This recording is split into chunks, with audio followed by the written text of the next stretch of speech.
Hey everyone, welcome back to English Podcast for You. I'm Leo, and as always, I'm here with my good friend Lily. How are you doing today, Lily? Hey, Leo. I'm doing really well, actually. Well, except for the fact that I spent about 30 minutes this morning just staring at my phone before I even got out of bed. Wait, 30 minutes? That's actually not that bad for you, Lily. Usually it's, what, an hour? Okay, don't call me out like that in front of everyone. But yeah, you're right. It's so easy to get pulled into our screens before our brain even wakes up. It really is. And, that actually brings us right into what we wanted to talk about today. We're diving into how to deep work for 2 hours without ever glancing away, or basically how to focus deeply for hours without losing your mind. Yes, I am so excited for this topic because honestly, focusing for long periods feels almost like a superpower these days, doesn't it? It really does. I mean, think about it. When was the last time you sat down to work on something and you didn't check your notifications or open a new tab for 2 full hours? Maybe 3 years ago? No, seriously though, it's extremely rare. Our attention span is just broken. Yeah, but the good news is it doesn't have to stay that way. Today we're going to share some real practical ways to create a completely distraction-free environment so you can actually get into a flow state. Ooh, flow state. That's one of my favorite terms. We should definitely break down what that means for our listeners who are learning English. Absolutely. So when people talk about a flow state, they mean that feeling where you are so focused on what you're doing, the time just seems to disappear. You're not thinking about lunch, you're not checking the clock, you're just totally in the zone. Exactly. It's when you zone in completely. Last week I was writing and suddenly I looked up and 2 hours had passed. It felt amazing because I was so deep in my work. Wait, you actually focused for 2 hours straight without checking Instagram? Hey, I can be disciplined when I want to be, but to be fair, I had to set up a totally distraction-free space to make that happen. And that's key, isn't it? You can't just rely on willpower. Willpower runs out really fast. You have to design your surroundings so that focusing becomes the easiest choice. Right, like putting your phone in another room. That single habit changed everything for me. If it's on my desk, even face down, my brain knows it's there. Oh, 100%. There's actually research showing that just having your phone near you takes up mental energy because part of your brain is constantly resisting the urge to pick it up. Really? Wow, that explains so much. It's like an invisible drag on your concentration. Exactly. So step 1, if you want to zone in for a solid 2 hours, is to clean up your workspace, put the phone away, close all the unnecessary browser tabs, and close your door. Yes, create a bubble, a quiet, peaceful, distraction-free bubble. Now, Lily, what about the internal distractions? When your room is totally silent, but your mind is running wild, like, did I pay the electricity bill? Or what am I going to eat for dinner? Oh, my brain loves doing that. Right when I sit down to do deep work, my mind remembers every little task I forgot to do for the past week. Same here. So what I do is keep a small notepad right beside me. If a random thought pops up, I just write it down quickly and tell myself, I'll deal with this later. That way, my brain lets it go and I can stay in the flow. That is such a simple trick, but it works so well. It clears the mental clutter so you can keep your focus right where it needs to be. Exactly. So to recap what we've covered so far for anyone practicing their listening, We've talked about entering a flow state, making your space distraction-free, and learning how to zone in without letting internal or external distractions pull you away. perfectly said. Now, another huge part of this is how you physically prepare your body before you sit down for a heavy session. Physical preparation, like stretching or taking a run? Well, you don't need to run a marathon, but simple things like having water nearby and making sure you aren't starving make a massive difference. Oh, absolutely. If I'm hungry, my focus is completely shot.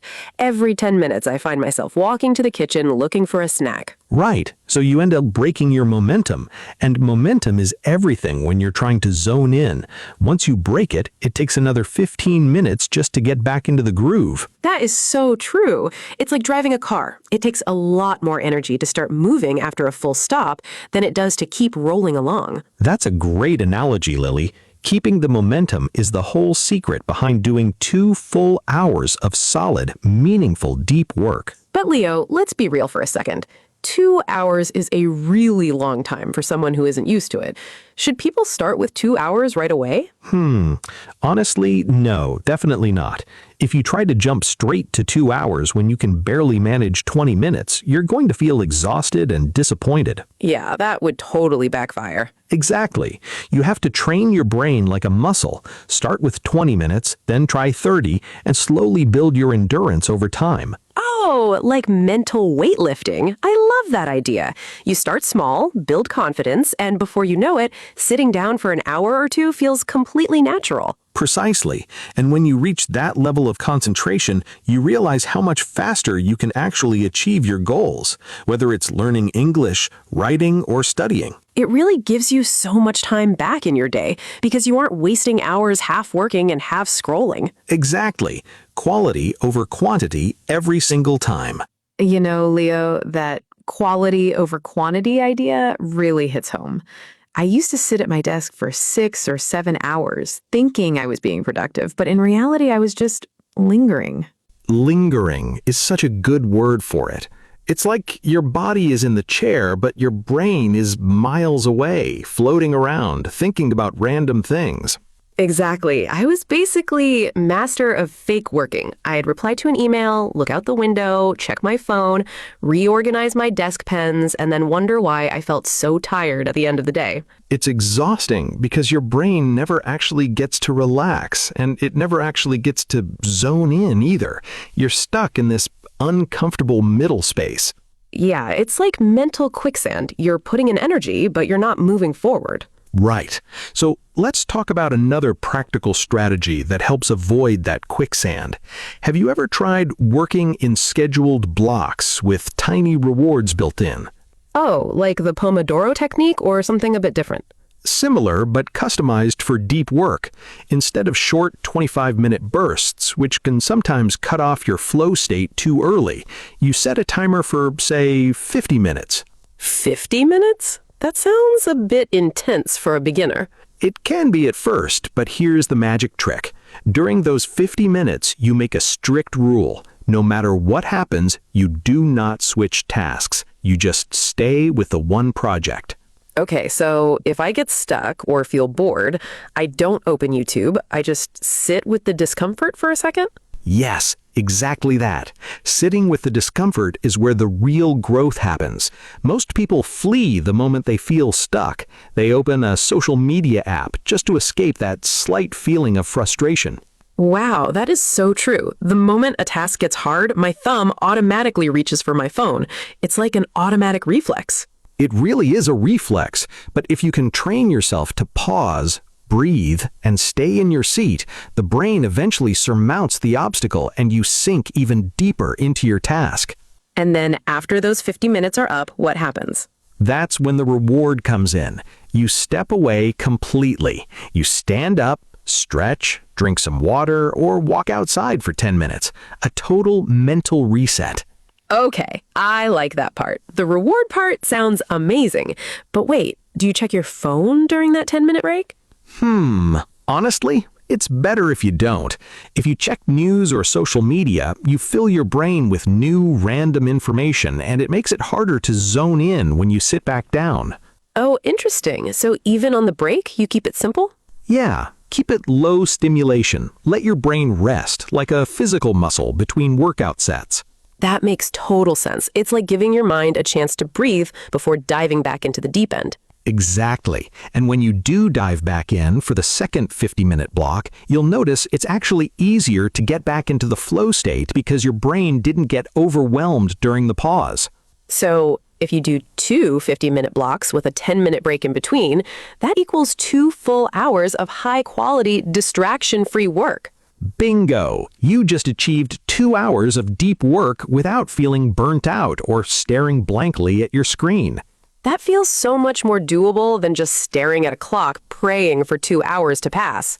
Right? It breaks down this giant, intimidating mountain into 2 manageable steps.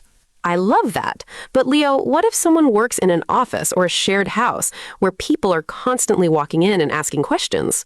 Ah, the environment factor. That's a huge challenge when you're trying to stay distraction-free. Yeah, because you can't exactly lock your boss out of the room or ignore your family. Well, you shouldn't lock your boss out of the room. That might get you fired. But you can set soft boundaries. Soft boundaries? How do you do that without being rude?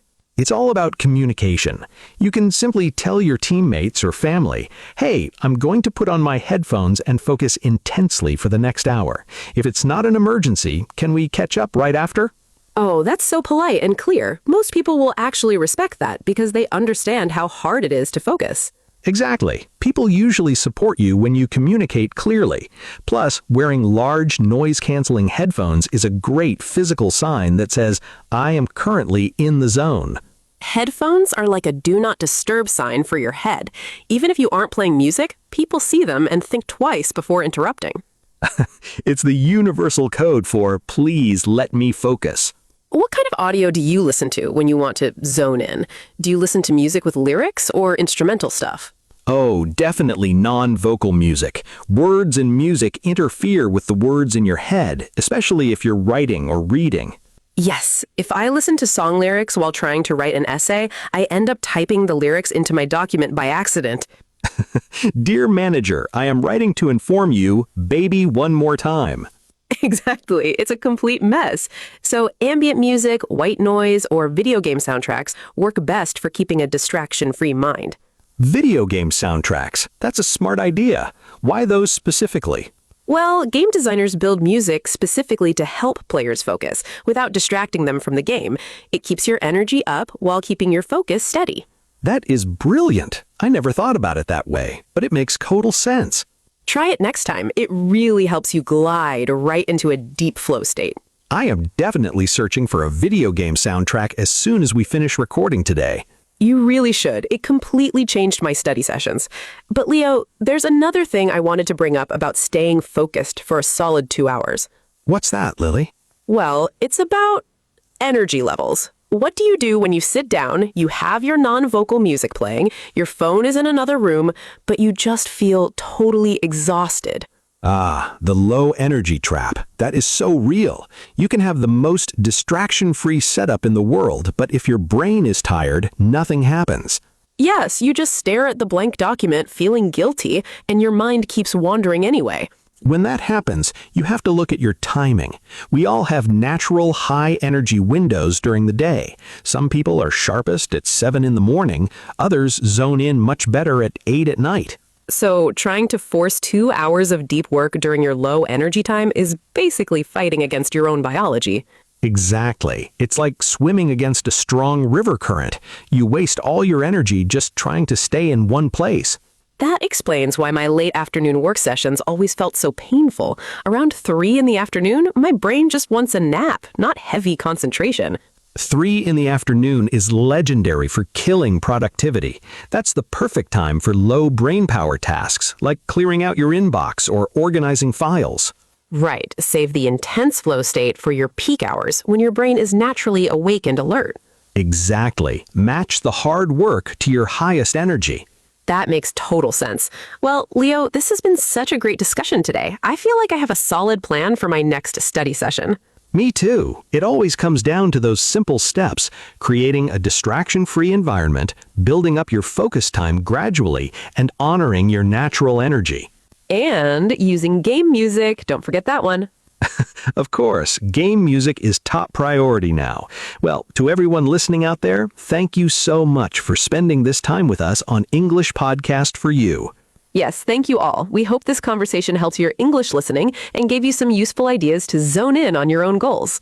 Until next time, keep practicing, keep focusing, and take care, everyone. Bye, everyone. See you in the next episode. Bye-bye.